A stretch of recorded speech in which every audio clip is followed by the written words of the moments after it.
Durante mis estudios musicales en la Escuela de Música en Durango, tomé una clase llamada A través de la Biblia, dada por Nola Warren, en la que literalmente debíamos leer toda la Biblia en un semestre, aprendiendo a disfrutar en el proceso lo que la Biblia nos enseñaba.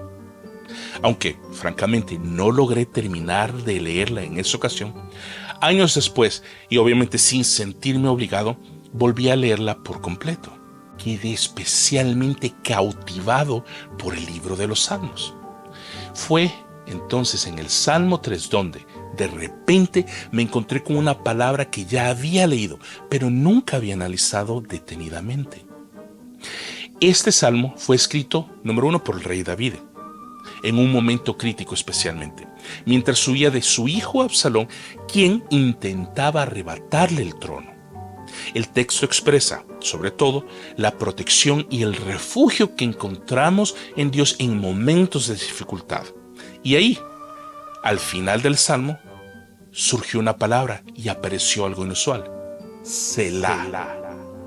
Sí, con recursos limitados, pero con gran curiosidad comencé a investigar y a escribir sobre esta palabra, descubriendo en el camino otras palabras únicas también en los salmos.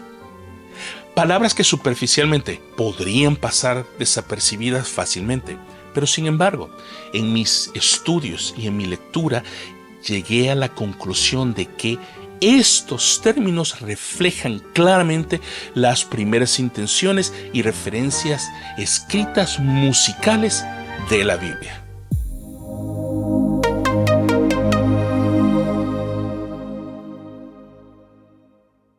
Los salmos son tanto oraciones como expresiones artísticas y fueron escritas por diversos autores, aunque muchos los atribuimos tradicionalmente a David.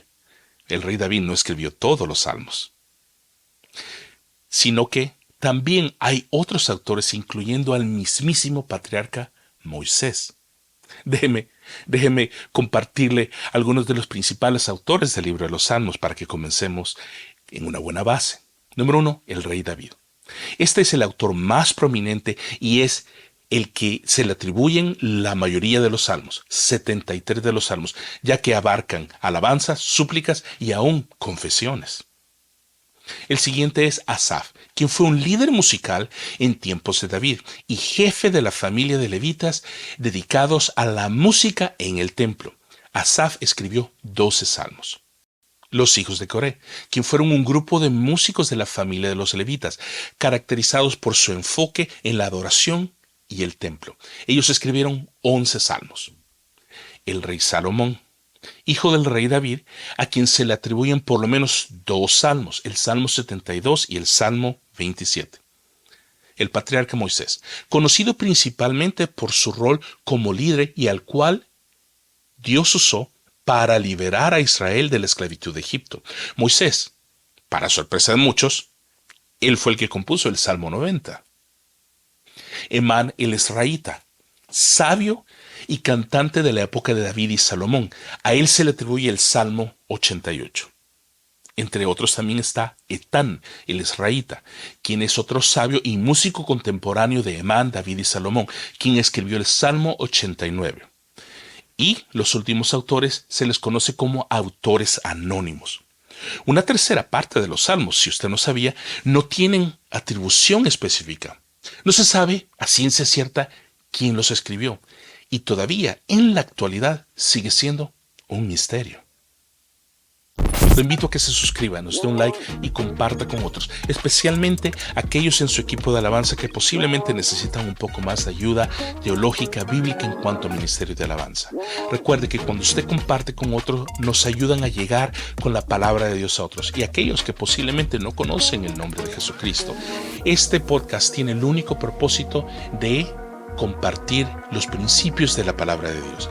Al usted suscribirse, darnos like y compartir con otros nos ayuda a llegar a esos lugares que ni usted ni yo físicamente podemos ir. De antemano les agradezco. Sigamos con el podcast.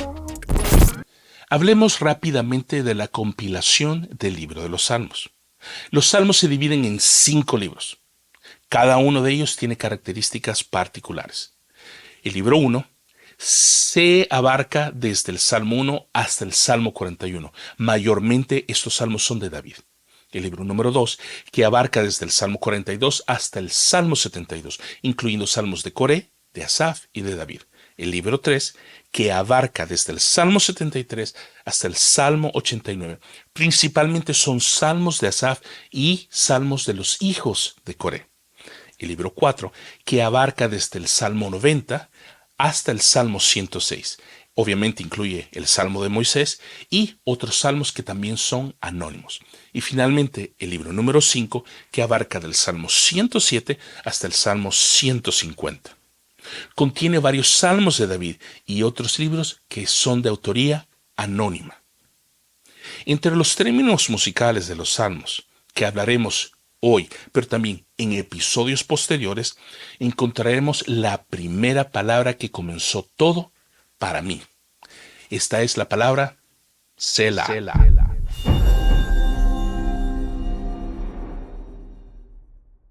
La palabra Selah es una palabra que merece nuestra atención, ya que su significado se interpreta como una pausa, un interludio o meditación. Es una indicación para detenernos y reflexionar acerca de lo anteriormente leído en el Salmo. Selah aparece en diversos salmos, como en el Salmo 3, el 4, el 7 y el 9, entre otros. Su interpretación es en el contexto bíblico. Selah es un respiro, es una pausa que invita a meditar en el mensaje para enfatizar las palabras anteriores y la importancia de lo anteriormente leído. Aplicándolo a nuestros tiempos y a la teoría musical, especialmente a la música moderna, Selah podría interpretarse fácilmente como una pausa que resalta la intención o genera un momento de introspección, lo cual podría ser visto como un interludio musical, ya que queremos expandir la palabra un poco más. Puede ser, así es, un solo musical. En la composición actual, Selah se usa para dar el espacio a la letra y profundizar en la interpretación emocional. En otras palabras más bíblicas, se nos invita a meditar aún más profundo en la palabra de Dios.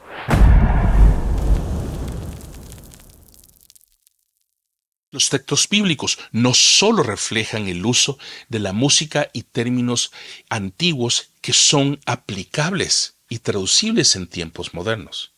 También se establecen como un canal que facilita la comunicación íntima y la exaltación a Dios. La música en la Biblia no es solo un conjunto de melodías y letras, no es un conjunto de progresiones y ritmos, sino que la música utiliza también el silencio como Selah, que nos hace una invitación a pausar, a reflexionar y a sentir profundamente el mensaje que encierra cada salmo inspirado por Dios. Palabras como Selah nos recuerdan que el propósito de la adoración no es solo sonar bien, ni tocar bien nada más, sino que nos invita a conectarnos con Dios a través de las melodías, pero también del silencio y la pausa, sobre todo la meditación. Al final, estos términos y símbolos ocultos en la Biblia son y nos revelan algo más que historia y poesía. Nos muestran cómo los patriarcas antiguos adoraban, cómo expresaban sus emociones y fe a través de cada nota, de cada pausa, de cada palabra escrita, de cada progresión. Ellos nos dejan el siguiente desafío e interrogante. ¿Cómo estamos utilizando la música en el día de hoy para conectarnos con Dios? Si queremos entender el verdadero propósito de la música en nuestras vidas y en nuestra fe, comencemos aquí, por pausar, por reflexionar, por meditar. Así como aquellos antiguos adoradores que nos enseñaron a conectarnos con Dios a través del poder que Dios depositó en la música, pero también en el silencio y la reflexión por medio de una simple palabra: Selah.